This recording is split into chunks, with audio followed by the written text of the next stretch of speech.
There are these numbers that pop up at the end of the year, and, we all have numbers that we consider.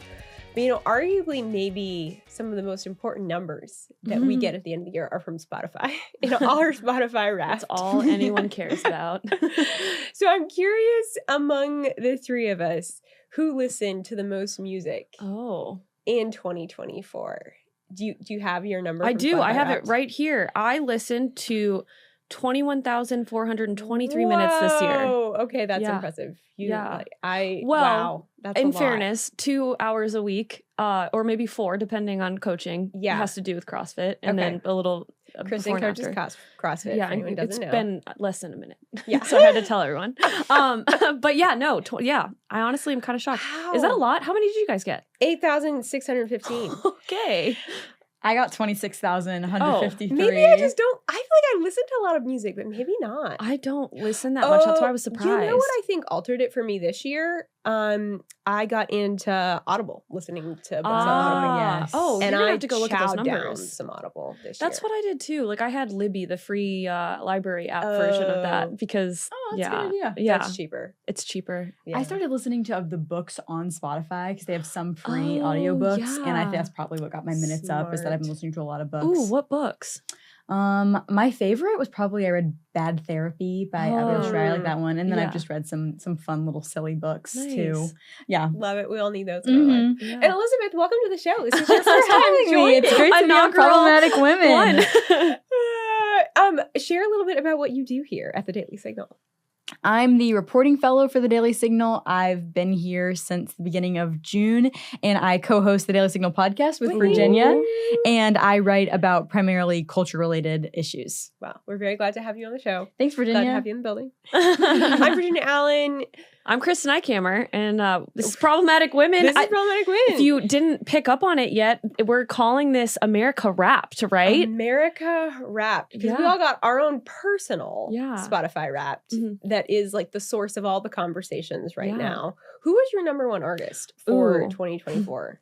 I'm really proud of this, guys. Okay. Partially because I'm so ready to hear this. Yes, it's Morgan Wallen, obviously. I've only spoke about him a million times. He was like also a huge moment in my life when I went to his concert. It wasn't a huge moment in my life, but it was a good moment. Not obsessed. But I went to the Nashville concert, and it was the weekend after he threw the chair off of the Eric Church. So I didn't think that was going to happen just because there was all that craziness. But yes, I was in the top 0.5% of Morgan Wallen listeners. And I just have to bring this up. Last year, I was in the top 0.5% of Kanye West listeners. Whoa. So how the mighty have shifted.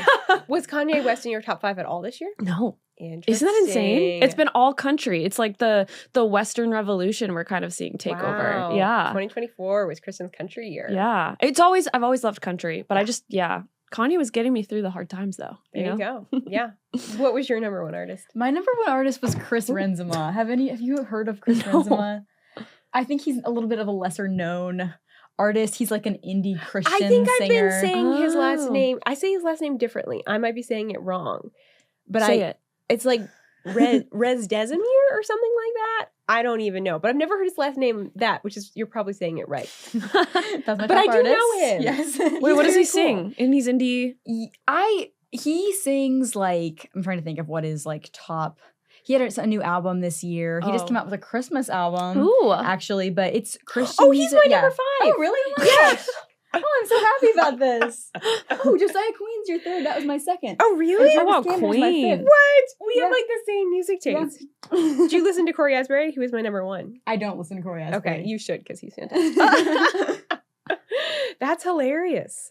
Wow. Elizabeth and I have the same music taste. Wait, so who was your number 1? Corey Asbury. Oh, okay. Yes, you just said that. There were a lot of names you guys just said, and I don't know any of them. So very different music tastes. I do like country a lot. I think I just listen mainly in the summer in like a vacation-y mode. Well, it's funny you say that because May was my Wild West beach country season. And that was, I think, very fitting. I was going to the beach a lot. Like, I mean, I literally was on a beach listening to Morgan Wallen, Hardy. F1 Trillion had just come out with Post Malone. So he's in my top 5 because of the little country aspect. But yeah, wait, that's so funny. I know. That's very funny. Yeah. Glad we discovered this. I know. Yeah, you're going to have to I listen to know. music together more. Well, without further ado, I think, Kristen, as you mentioned, we need to get into America Wrapped. So essentially, what if we had a Spotify Wrapped, but for the country? Because it has been a wild year. So It's been like 5 years. It's Let's be been real. like 5 years packed into one. We have lived history. I mean, I think you could make that argument any year, but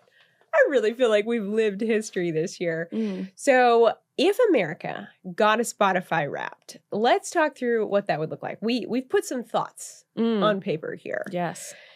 So starting off, America Wrapped, I think we have to start with top artists, and we're going to, in place of top artists, we're going to say top political influencers, essentially, because not all of these are politicians, but they are people that have definitely led the way. So kicking us off at number 1, would you do the honor? Well, not at number 1. We're actually starting backwards. So we're going to go starting 5. at 5. We're going to go 5 to 1. You guys save the best for last. Yeah, let's. So number 5. What do we got? Let's dive into this. Joe Rogan, and I mean, let's take a step back here. Joe Rogan started his podcast. It was already a great podcast. People were listening to it. It's 3 hours long, which is still like, can you imagine us doing this for 3 hours a week? I can't. So like a day. Yeah. I mean, yeah. Right. Yes. Yeah. Yeah. So the stamina there, but not only that, he had he had the biggest names. Some of them that might be on this list. I'm not going to give anything away. But he totally changed, I think, the media landscape for us. He made it so much more accessible. And he's had every pretty much figure that ran for president this year on his show outside of, the left. Yeah. Well, and they were invited. Yes. It was not for lack of trying. They had a free invitation to go on the show. Kamala Harris could have gone on. She chose not to. Yep. But when you have someone that has already established that they are the most listened to and watched podcast in the world, and then starts bringing in all of these people. And this goes back to this theme of common sense that we've been talking about on the show, that's kind of this theme that ran through 2024 was America being like, we want common sense again, please. Yes. And Joe Rogan had all of the people on his podcast that were resonating with that message with the American people. So he played this critical role in messaging. Yeah. And you can't run a campaign, you can't shift culture without having really good messaging. And Joe Rogan played a huge role in that. Yeah. Totally. And it seems like that has been noticed by some of the top politicians. Donald Trump Jr. said that maybe he'll get credentialed for the White House. So we might be seeing more of him. I'm not sure if he'd be interested in that, but we have seen a huge realignment of these kind of independent podcasters taking over the mainstream media this year, which is really exciting. I think it's just going to be epic to see. Like they've said, the press room isn't going to just be, the big 5 in the front. They want to integrate way more, like Daily Signal. Yeah, exactly. Getting in. All right. For number 4. Oh, am I answering all of these? Oh, if you want to. You made the list. I mean, we made those together, but Virginia put a lot of work into it. I'll do number 4. All right. And number 4, we have RFK, Robert Kennedy Jr. Obviously. Of course. Yes. Maha. Maha. You introduced me to Maha. I didn't know about Maha. I love Maha so much. And what does Maha stand for? Maha is Make America Healthy Again. And I think what's so cool about this, everyone jumps to like food. Growing up, there was that whole, I think in middle school, I watched that documentary on how our food is made. And that's just the tip of it. There's just the lack of understanding on vaccines. And we've been told for years and years and years, you have to get this in order to go to school. I mean, Fauci recently, I think in a hearing was forced to kind of eat his own words when he was caught on a phone call saying they're going to have to comply with our vaccination requirements. They're going to have to, or they're going to lose their jobs. They're going to lose their livelihoods. And it's just, we're just now starting. We're at like the top of the iceberg. We're going to start seeing even more of that because it's way more than just vaccines, food. It's how the government is regulating really everything that we put in our body, around our body. I mean, women's issues right now. What's most startling to me is how little research we have on how things impact like tampons or pads. We have absolutely no idea what's in them, and we have no idea what they're doing to our hormones and our chemistry. But we're starting to know. Yeah. And he is leading the way on that. Yeah. I'm so encouraged by his work, and he's doing it not because it's a, sexy political topic. He's doing it because he has kids and he knows they're going to have kids, and he wants future generations to be happy. Yeah. Well, and I love the fact that RFK has kind of shifted. He's been a part of this shift within the Republican Party, within conservatism, that, I mean, I would argue in many ways he's not a conservative. He doesn't fit that traditional mold. And though he has brought people that I think have looked at both parties and said, I don't fit. And he said, okay, if there can be a place for me in the world of conservatism, there can maybe be a place for you as well. And I think introducing some ideas that, not that long ago, the left would have been like, oh yeah, we own that issue. We own that issue of health or whatever. And now it's like, no, you don't. Yeah. You don't own this issue. In fact, you've actually gone so far to the left in radical ways, pushing vaccines, these things, abandoning common sense. And it's awesome to see that folks like RFK have not only kind of found a home within conservatism and so many of the folks that run in those circles, but also brought, I think, really some unique policy ideas that it's helpful to be like, all right, let's talk about this. Let's talk about health and how we're moving forward on that issue. Totally, yeah. We've been told for years to trust the science. Yes. I think with the COVID-19 pandemic, that kind of trust in the science really eroded for a lot of people. And he really pounced on that in an important time and showed that what the establishment's been telling us is healthy really isn't. And I think that's really exciting. Launched I've seen a lot of new products that are more clean being launched. And I think as that becomes more popular, hopefully our kids will have a healthier world. Yeah. No, for sure. And I mean, you've been working on cultural issues. Obviously, abortion is a part of that. And for so long, the left has touted this messaging of government stay out of my body. And RFK actually is saying the same thing, but for everything. You cannot give a government mandate and tell people that everything they have worked up for is jeopardized if they don't comply. And I don't think enough people have challenged that over the last 4 or 5 years, So he's revolutionizing health, but he's also saying it's okay if you don't agree with the masses that are complying with the government. Don't be complicit. Speak for what you believe, because your body is the most important aspect of who you are. That's what your wellness and all of that. And he actually represents a healthy individual, which I think is also huge for our HHS secretary, something we haven't seen in a little while. Yes, our potential incoming HHS secretary. He definitely has, I would say, probably a pretty tough fight, a decent fight to get confirmed by the Senate. But at the end of the day, if I was betting on it, I would say I'm betting he's going to be confirmed. But the people gave a mandate. He's going to carry it out. There we go.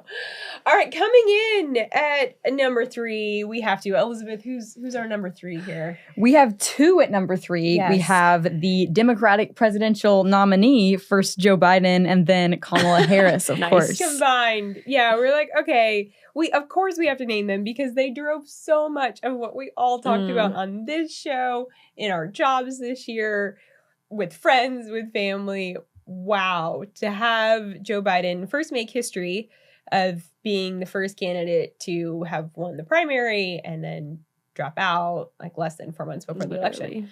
And Kamala Harris to run this very short campaign. And she gave us some funny isms. She gave us a lot of laughs. Yeah, oh my gosh. Some of them are so cringe though. Like her literally... Oh gosh, any interview, it was half of it. I want someone to go through each interview and calculate what percentage of it was her laughing and what percentage of it was actually her talking about substance, not, space connects all of us. I'm tired of that type of language. So being unburdened by what has been. Oh God. And now we are unburdened now. Thank the Lord. That line really came back to haunt her. Oh, that has been used well. All right, number 2, do the honors. Obviously. We've got another two guys. We've got Vice President Vance and President Trump, number 45, number 47 officially. I'd also love to point out, this is so lame. My sister used to work at Lids, and there's a brand called 47. Now any 47 hat that is ever made, I'm saying, supports Donald Trump, because it's got the 47 logo on it. That is actually really funny. Isn't that funny? Think about that. Yeah. But yeah, with the Problematic Woman hat you got me from Liz, it has the 47 on the side. Yeah, accidental Trump endorsement maybe. Maybe not. Really funny. But obviously we bring them up. They've changed everything. They've changed everything. Like, we're going to talk about this a little bit later, but the, those seasons that we've had throughout the year, we've been down bad during some of these seasons, and we've been living our best life during others. And really, Trump took the punches. He took a lot of arrows, and he has come out on top. He is making, the forgotten man. That's what he ran on in 2016, making those people heard. We're seeing that with a lot of the news, even just this week with Daniel Penny, and the news that has come out in general, just in the past few weeks. He's giving these people a voice. And I think that's huge. Vance, obviously, America's sweetheart. I know that's such a weird way to put it, but literally in the vice presidential in debate. Many ways, He won the hearts of so many people and is kind of, holding the torch for that next generation of conservatives. And I love the direction he's taking. They're both taking us. I mean, Trump's leading and Vance is being his number 2. And I just love it. Yeah. It's Can you tell incredible. I'm excited? I can tell you're a little bit excited. But for our number 1, yes. I am going to argue, I do think that Trump could have won the election for sure without this individual. But this individual changed a lot. So Elon Musk is our number 1 political influence figure for 2024. And that is because I think Elon Musk has really led this coalition of bringing these people that maybe didn't fit, again, that traditional mold of what it meant to be a Republican or a conservative. And he has really championed this message of, hey, let's get back to common sense. Let's toss out some of, these crazy ideas like that men can be women or women can be men. Let's say kind of the quiet part out loud. Let's get government waste down. That gets into Doge and all of that. And so not only was it, I think, his endorsement of Trump, but his willingness to just kind of throw caution to the wind and say, I don't care. I'm going to start speaking truth when it comes to politics, and with someone that has that big of a platform, and a platform that extends far outside the political world to where he has all these tech geeks and all these people that love social media. Like he just touches so many spheres of society, and that has allowed his influence to be so broad on every level, not just politically. Elon Musk. You didn't even talk about the space aspect. I'm sorry. That's he's going to get us to Mars too, and Mars, and Mars. No, but I just want to also add. Yeah, he normalized. In 2020, it was a few days to stop the spread. I don't even remember it anymore because I've suppressed that year from my mind. It was 2 weeks to slow the spread. And everyone kept saying it over and over and over and over again. And that's when we started seeing this complicit behavior. And Elon kind of just was that wrecking ball that told Americans, no, it's okay to think this way. It's okay to disagree with what you're hearing in the mass. He bought X. He bought Twitter, turned it to X, and has been running with freedom of speech since then. And Trump could have won this without him, but him being along for the ride, and we're seeing this. The history books are going to be epic. I think photos, that image that we have of really the red wave, Elon Musk played a role in that. He played a significant role in that, I think. Yeah. For sure. Trump was kicked off of Twitter, deplatformed. Of course, he found his own way, got Truth Social. He couldn't be silenced. But when Elon bought Twitter and was able to put Trump back on it, I think that was a huge win for free speech, that conservatives aren't being silenced on there anymore. Babylon B's not being silenced, that we can say what we believe on there. We can say that men are men, women are women without being canceled. And I think that's awesome. And of course, we've seen this year more recently, the Democrats aren't liking that. They're on their own platform. They've left, but we know that at least we have Twitter from Elon. Yeah. Pretty wild. All right. So let's talk about 5 more like pop culture politics names that I think still did play a role in that having an influence on the world of politics. These names come up a lot. I'll take number 5 because I know I was the one that kind of was like, we got to put this guy in. Yeah, you were. And I was like, I don't totally understand. She doesn't. But I trust you. She doesn't, but it's fine. So my number 5 that Virginia had to take was Post Malone. And the reason for that is because I listened to so much of his... Not just because it's in Spotify Not just because he's in my Spotify rap, but also, I mean... He came out with F1 Trillion, where he worked with tons of artists, Dolly Parton being one of them, which was huge. Hank Williams, we've got Blake Shelton, Luke Combs, Morgan Wallen, obviously.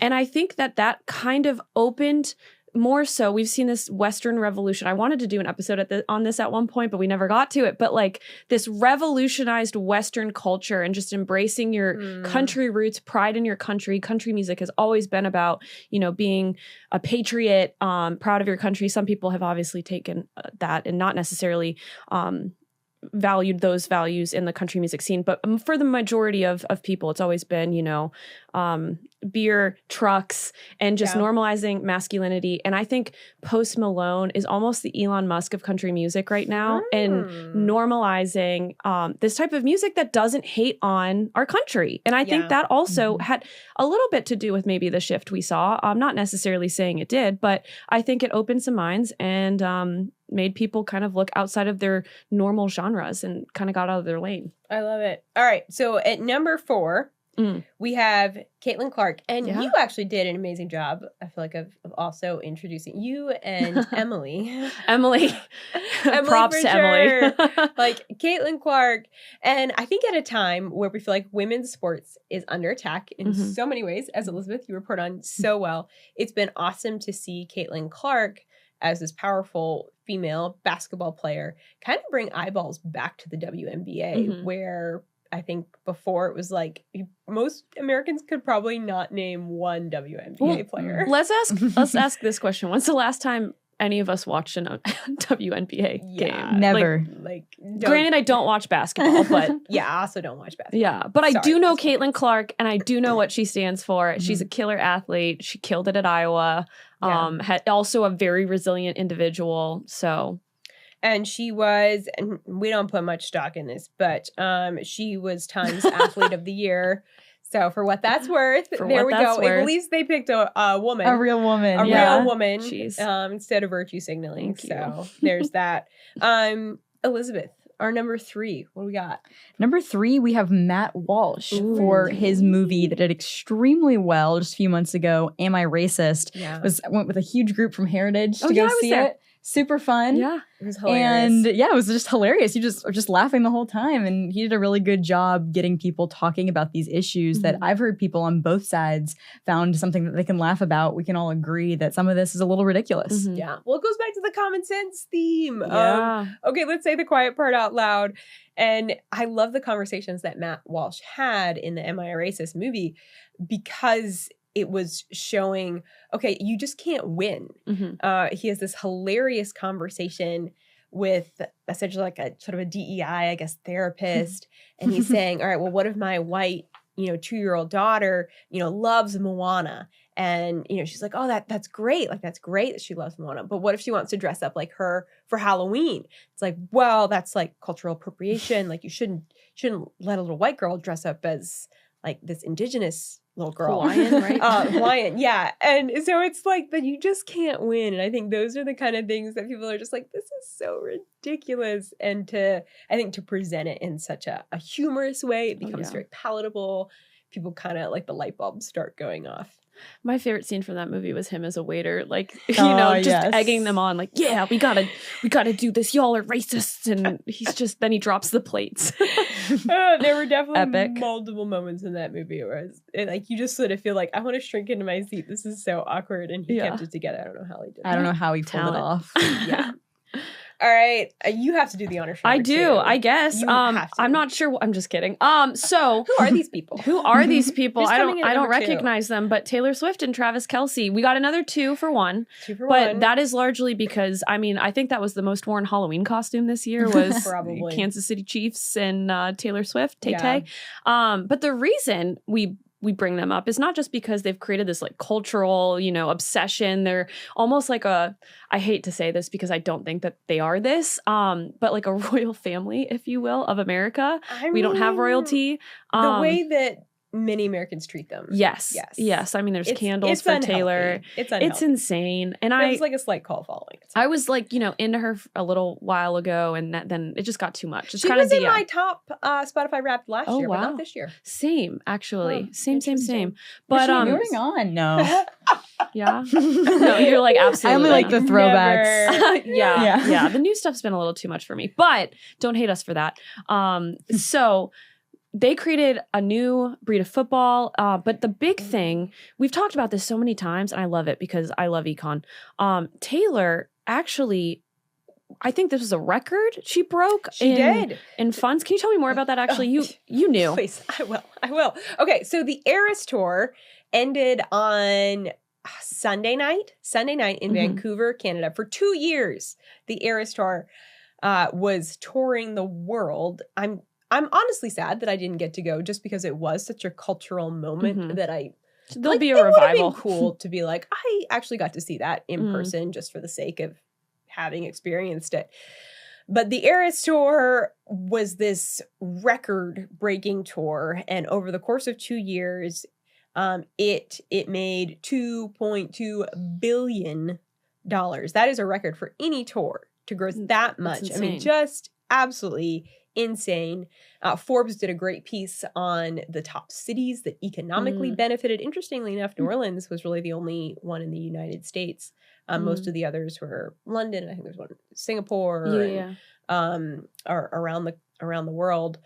Vancouver as well, where they ended. But every time, we've talked about on the show, every time that Taylor Swift brought her concert into a city, you had, hotel sales skyrocket, food sales skyrocket. So it was a huge boom for local businesses and companies all over the world. And interesting, though, to compare that 2.2 billion number, we were talking about some of this yesterday, to then it's like, okay, if we kind of like, all right, Eras Tour earned 2.2 billion, and we both had the same thought of, I wonder how much America has sent to Ukraine. Yes. No, we immediately jumped there, which is like kind of horrible. But we've sent 106 billion. So 50 times that. Yeah. This is a world record. Like, I just can't even, I don't understand. I don't understand. Well, and it's funny how Congress treats money, right? Because they really treat it like monopoly money. It's like, oh yeah, 106 billion. Yeah. That's fine. We'll throw that over there. Right. It's like Taylor Swift worked for two years to it's her Eras Tour, so it's been her whole career, and it's a record. Like, yeah.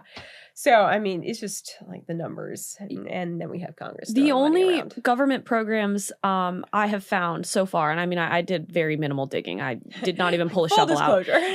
Was we've sent Ethiopia this amount for the Productive Safety Net program, which is focused on combating food scarcity, and it's honestly welfare for Ethiopia. I'm not really sure why we're sending them welfare, but we are. And then the other program was the U.S. Department of Energy's Grid Resilience and Innovation Partnership to improve the grid resistance, in lieu of blackouts in California, New York, and Montana. That seems like potentially a good investment. I don't know that it needs to cost $2.2 billion. It's only a few charging stations, it does seem like something we should be anyway. But that seems, a little more responsible. Energy issues. It does get kind of, dicey depending on, is it like 2.2 billion? I think Trump talked about how they spent that 2.2 billion to build like 11 charging stations, which is insane. Like that waste. Shouldn't. Yeah, it makes me angry. But perspective on what that could go towards. I don't think any of us went to the Eras Tour. Is that correct? How much hate on it? People paid crazy amounts. Of course, we know for tickets in America, particularly. Yeah. How much would each of you have been willing to pay to go? What would be your max ticket price? My max ticket price? For the Eras Tour. Okay, full disclosure. So, like, the first number that comes to my head is, like, I would pay $500. Just because it is a cultural moment. Like, it's a historic moment in many ways. And then I'm like, all right, but when push came to shove, probably my max would have been $600. Okay, I would not have spent that much. Wow. Okay, I was gonna go with like $250 because a lot. I mean, have you guys seen her concert on Disney Plus? I think it's on Disney Plus. It was on Netflix. Maybe. I can't with the. I want the music, not the theatrics. I think, and that's part of the reason why I would not pay more for that. Also, you mean that theatrics from the crowd? The theatrics from the crowd, even from her, like that whole, I've seen this on Instagram all the time where she dives into the stage, changes really quickly. There's like her swimming. I think she's a great performer. Yeah. But there's also at this point, I kind of checked out of her music when it became Evermore and all of that folklore. I just don't like that vibe. I want Shake It Off. I want The Man. Give me the Moody. Lover. Like that was as far as I could get. Otherwise, I'm not about it. Also, don't bake cookies supporting someone like Joe Biden. Yeah, that too. I can't. I think that limits me to 250 or less. Swift. Which is not feasible. I think I might have to go with the lowest. I think that I would probably be willing to pay no more than $50 to Wow. go. Because what about the fees and Ticketmaster? Okay, $50 for the price. I'll pay the fees or whatever. Okay. Well, the fees Which are by will the be like taxes, $200. et cetera. Okay, we'll see. But I think, I really like the old stuff. I just don't think that's an investment that I'd be willing to make, but it would just be a steal to go for $50. Oh, so it would be a if you're steal. listening, Taylor, I'm Help a interested. sister out. Of course Taylor's listening. We like the old stuff. All right. Well, coming in at number one, and Yes. I debated this number one, but I'm gonna justify my reasoning. So, Kristen, who do we have here at number one? We have Jordan Peterson. Okay, so Jordan Peterson, again, the wrestle, like who gets this number one cultural slot on America's Wrapped? I think Jordan Peterson, because I feel a little bit like he's has this big platform and he's doing a lot in front of the camera, essentially in view. But I think there's something that's almost happening behind the scenes that is unintentional on his end, where it's a cultural shift specifically among Gen Z and specifically Gen Z men. I've talked about it on the show. I went to hear him speak. His We Who Wrestle with God tour came to Washington, D.C. I got to hear him earlier this year. And I was so fascinated that there was all of these young Gen Z and millennial groups of men. And I was like, oh my word, like you just don't see a bunch of guys turning out for a talk on a weeknight. Yeah. It just doesn't happen. It was like Jordan Peterson has a message that is resonating with young men. And it's part of this cultural shift, again, back to common sense, back to embracing masculinity, back to men Listening to country music. This kind of resurgence of patriotism and what does it mean to be a hard worker and be independent and be a strong man and provide for your family and provide for your community and throw off the oppression of government. And Jordan Peterson's message, I think, has just resonated in such a powerful way.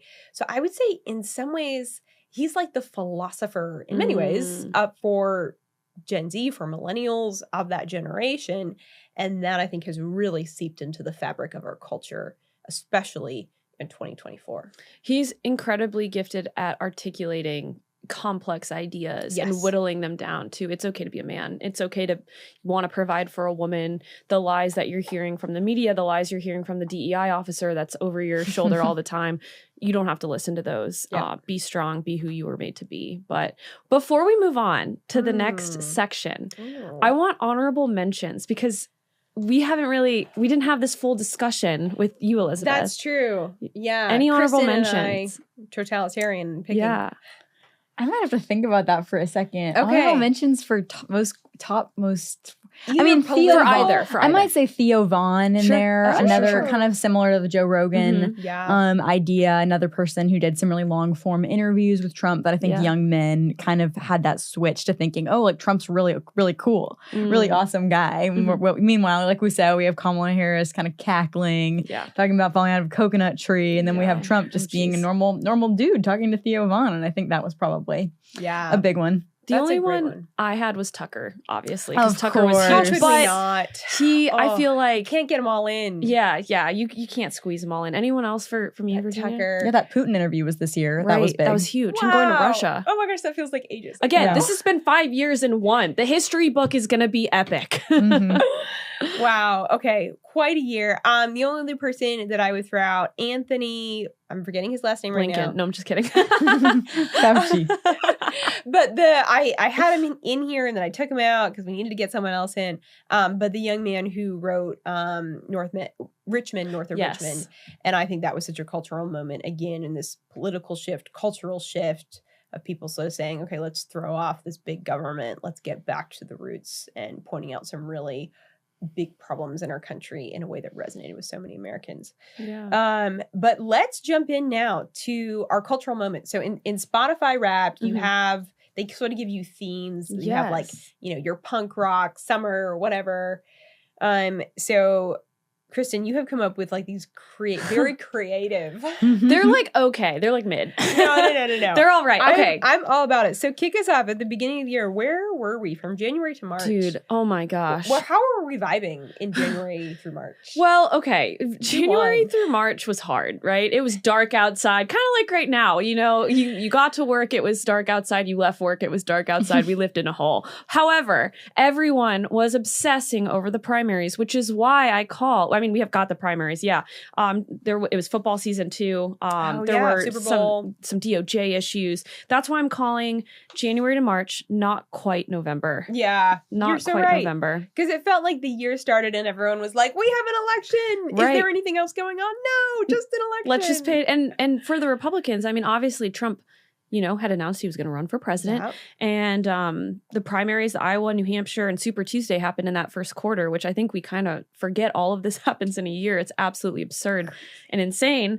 But it explains why we've been so busy. And just, DeSantis dropped out in January. Vivek, dropped out in February. And Nikki Haley finally dropped out in March when she lost the South Carolina primary. And that's when she was like, we're done. State, we're done. Yeah. So that happened. Kansas City Chiefs won the Super Bowl. Big deal. I mean, that's why Tay and Kelsey are up there. Kiss between Taylor Swift and Travis Kelce. Yeah, the fashion too became huge for sports, not just football, but also WNBA. I think that's why it's having a comeback. Everyone's so into it. Yep. We've got, weaponization of the DOJ. We saw that with the attacks on Trump. Mm-hmm. I'm not even going to go through the lawsuits because I think they've all been dismissed or pretty much over.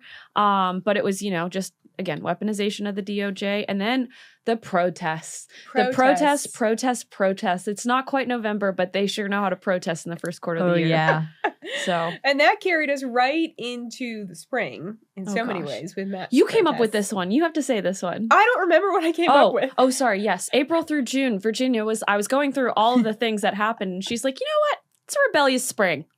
It was. It was a rebellious spring. I kind of like that term. Yeah. We should coin it. All right, that's ours. That's Problematic Women's term. Yeah. Rebellious PM. spring. But it wasn't rebellious in all good ways because you had actually it wasn't. A lot of, again, we had protests on college campuses with all the Hamas stuff. And like, wow, okay, here we are again. And it was a wild spring, and we also had debates. Oh my gosh! But with who? With who? That's key. This was the shifting point. This was the game changer. So then, former President Donald Trump debated President Joe Biden. This was a big moment. We have a clip for this, right? We do. We'll put it into Instagram with our reactions, I think, just because it's kind of painful to watch. Okay. All right. But it's the iconic clip. It's the iconic clip. Let me set the stage for you, Elizabeth, and you, Virginia, I don't think you've seen it yet. It's that moment where we're talking about the border. It was like the first question, I think. And Joe Biden's like, and then we got to end and, do all of these things. And that's when we're going to really stop the numbers and the numbers. And Trump looks at him or they pivot to Trump and they're like, "What, do you want to respond?" And he's like, I don't think he knew what he just said. And I don't know what he said. Kind of a sad moment because again, president, you don't want them to look weak. You don't want them to look confused. And that was not a strong moment for Biden. No hate or anything towards him. That was for any president. It's like, you don't want them to appear weak on. Yeah. And he was definitely confused. Yeah. If we think about, No. What were you going to say, Elizabeth? If we think about the number of college graduations that got canceled too in the spring, that was a sad moment. I think for a lot of people, considering those students who were camped out on the lawn, breaking the law from weeks and weeks, prevented good rule-following students from being able to graduate, walk across the stage. Kind of like what happened with COVID in 2020. Yeah. A lot of people didn't get to walk across the stage, but this was totally avoidable. And I think that was definitely a rebellious moment of the spring for sure. A not great rebellious moment of the spring. Yeah, and another not great rebellious moment was, of course, Hunter Biden and all of that. But he was found guilty on 3 charges in his federal gun trial in the spring. Where he lied on government papers. Yeah. And many people were like, well, really, these are kind of the peanut charges of it was what a low should moment. be there should have been larger conversations of things anyway. 10% for the big guy. I keep cutting you off. I'm sorry. No, Virginia. you're totally fine because I feel like I do this all the time with you. But July through September. Oh God. I think we came up with this one together. It was the Raw Summer Remix. And I'm kind of laughing Summer about remix. it now, but it was, again, a hard summer. Hard because I think Virginia and I were in Washington, D.C. a total of maybe a week total. Oh, gosh. Maybe It more was than that. A lot of trouble. But we were traveling a ton. We were going all over the place. I almost jumped ahead to the RNC. The first thing, obviously, July 13th. I still remember this day because I was we'll never forget it. Yeah. like with my sister. My friend FaceTimes me and all I hear are gunshots. And she had told me she was going to Butler, Pennsylvania. And I thought she was in Butler, Pennsylvania. Thank God she wasn't. However, she was watching the coverage of the Butler, Pennsylvania rally speech of President Trump, where there was an assassination attempt. And I am still chilled. Like I'm getting goosebumps right now because it was just one of those moments where you're like, oh my gosh, what is happening in our country? Again, not a great moment. Where were you? Were you on a plane maybe? No. So I think it was the Sunday Before Yeah. RNC. It was a Sunday. So I think I had just gotten home from church and I was just at my house and all of a sudden my phone starts blowing up. And it's like, there's been an assassination attempt. And then our whole team just like swung into action and everyone was like, okay, I'll write this piece. I'll write this piece. I'll write this piece. And I remember like I sat down on my couch, I opened my laptop and I just pulled up the clip and I was like, I cannot believe this. Like this actually Literally happened. the tilt of the head Yeah. and then him standing up with the fight and how that just became a symbol then for the whole election. And honestly, the movement, like I think I have a sticker of that moment just because it was such a powerful iconic. moment. It's Yeah, it's iconic. Yeah. I was actually babysitting with my husband and I was putting the 2-year-old to bed and he runs upstairs and yells, "Trump just got shot in the head." And thinking the kid's asleep, she was awake, she was right there and I don't think she heard. She didn't seem to notice this moment, but that was kind of a memorable thing to me, kind of funny when you just couldn't hold back. And very shocking for sure. And then of course we all jumped into writing and everything and so wild. The news cycle be like that sometimes. It sure does. But your weekend. A horrible event, and the violence absolutely unacceptable. And actually one of the first people to say as much was Elon. That's kind of when he threw his dark MAGA hat into the ring. When he endorsed Trump. Yes, he said, we've got to stop the political violence. I'm endorsing Trump. We need comments. I'm not quoting this directly, but it was essentially that. Yeah. I remember that moment too, just because I was like, oh my gosh, Elon, like, let's go. I have not worked directly with him, but I obviously was at NASA and he had a lot to do with a lot of the things I worked on. Yeah. So it was kind of one of those epic moments where you're like, oh my gosh. Also, what happens? July was a big month for us. There was an epic RNC, July 21st. Wild. Presidential nominee and president president still, but no longer the presidential nominee. Biden drops out and endorses Kamala Harris, and everything shifted from there of this whirlwind of like, okay, what is this election going to look like? All of a sudden, Harris is all over the place, coconuts, all over the laughing. place, and we have like, okay, this is no longer the race that anyone anticipated. Everything is shifting. Yes, and they've started to play the age card. And they started playing the age card. They didn't go hard on that. I feel like they tested the waters, and everyone was like, "Are you serious? Do you see who's in office right now? You're really going to play that card?" And so they pulled back, I think, on that quickly, which was smart. Yeah. And then August rolls around. Finally, F1 Trillion comes out. Thank God. Thank God. And I mean, we have RFK dropping out of the presidential race in August with the Trump endorsement. Hurricane Helene. And that became a huge, I think that's also why we said Raw Summer Remix, because that was such a huge issue. Still is. Still, they're $750 per household for years.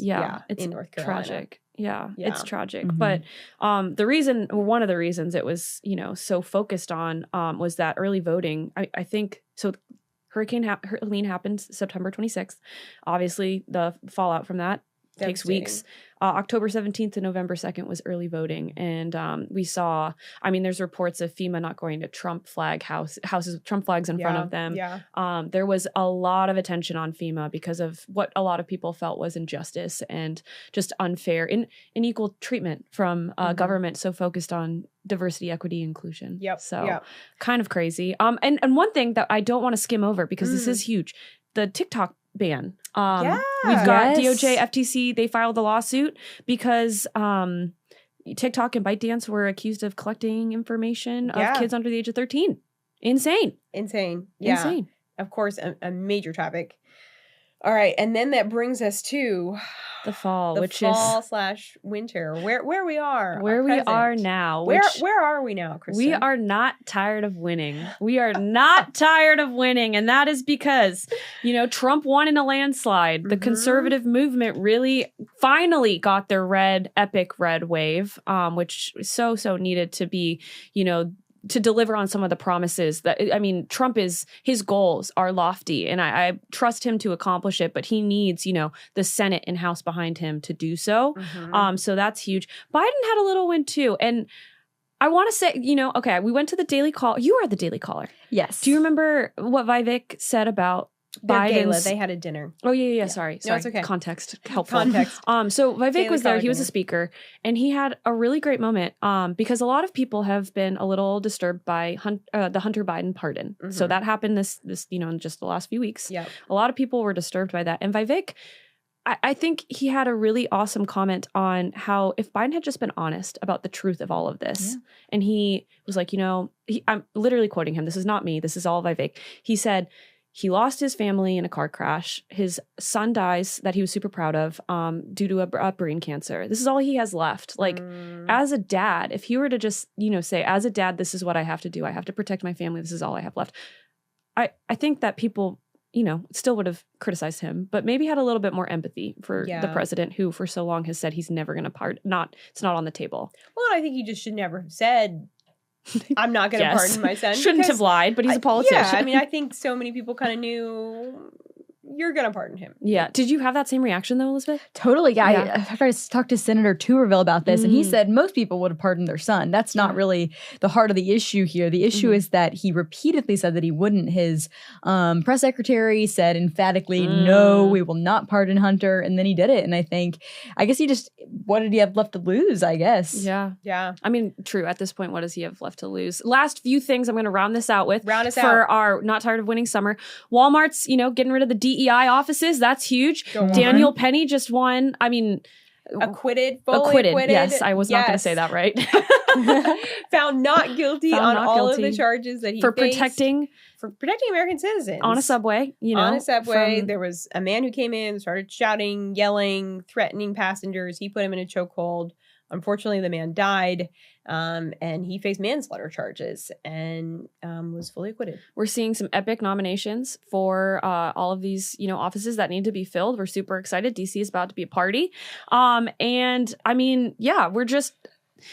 Conservative movement is moving. It's moving. It is moving briskly. If you guys had to summarize this year in one word, if you had to pick one word as we try and put a bow on this, I'm going to be a little lame and say historic, and you can really probably say that again for every year, but I think there's been so many true historic moments that people will talk about in history classes for ages to come, from the assassination attempt on Trump to how late in the race Joe Biden dropped out, to some really unique appointments, to Elon Musk getting involved in politics and all of these things. It's like, all right, this really has truly been a historical shifting year, even among political parties. I think the Republican and the Democrat Party will forever, because of this year, look different. So historic would be my word for 2024. On that same note, I might say unprecedented. Ooh. Because we've seen things that have never happened before. A sitting president, a a presidential nominee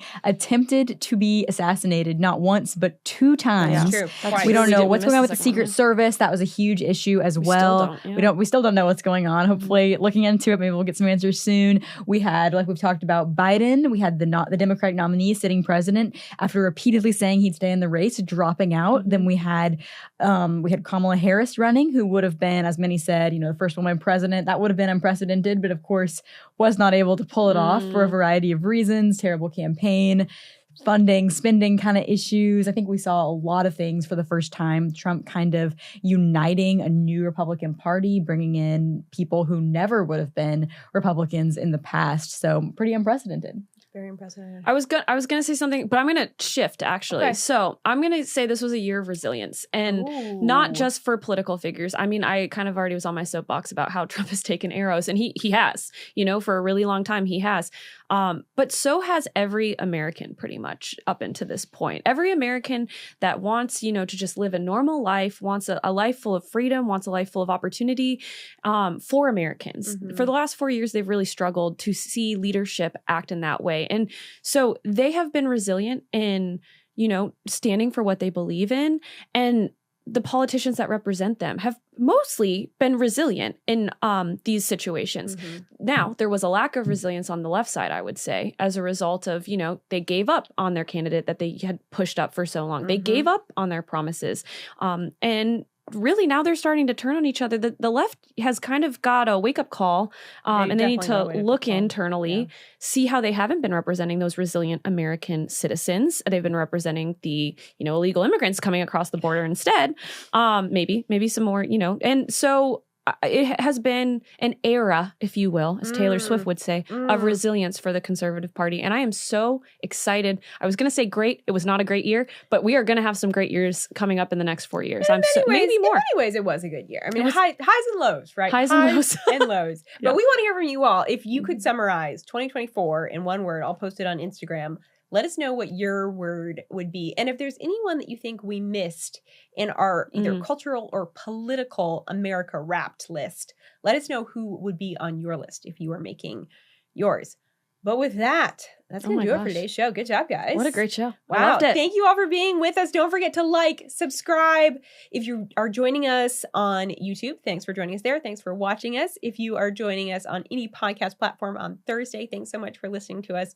We always love hearing your feedback. Don't forget to follow Problematic Women on Instagram, and we will be back with you next Thursday for our final show of 2024 as we round out. And it's been such a great 2024. So we're so excited to see y'all. Comment on those questions so we can talk about them next week. But have a great one, guys.